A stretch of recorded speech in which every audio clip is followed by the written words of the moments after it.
असुर्ले पोर्ले येथील श्री दत्त दालमिया साखर कारखान्यात प्रजासत्ताक दिनी ध्वजवंदनानंतर भाषणात कारखान्यातील एका अधिकाऱ्याची जीभ घसरली।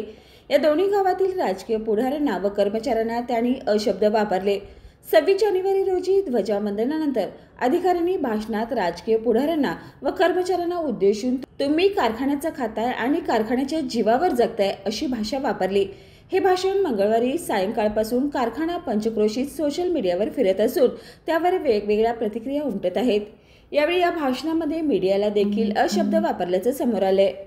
समोर यावं, बोलावं, आमच्याशी आम्ही बोलायला तयार आहोत, पण कुठला तरी सोशल मीडियाला कुणाला तरी घेऊन त्याची लायकी नाही, ज्या मीडियाची लायकी नाही, ज्या मीडियामध्ये सोशल मीडियामध्ये ऑफिशियली त्यांना परमिशन नाही असला कुठला तरी मीडिया घेऊन ते बोलतायत आणि कोणतरी त्याच्यावर पोळी भाजून घ्यायचं काम करतोय गावातला पुढारी। तो कोण पुढारी आहे तो तुम्ही शोधून काढा।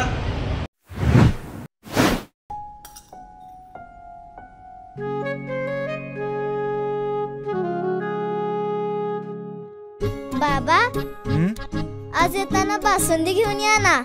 अगं कालच आपण आईचा वाढदिवस होता म्हणून आणली होती ना। ऐकलं, गोकुळची बासुंदी पुन्हा खावीशी वाटतेय। खरं सांगू, मलाही खावीशी वाटतेय। पुन्हा पुन्हा खावीशी वाटणारी गोकुळ बासुंदी।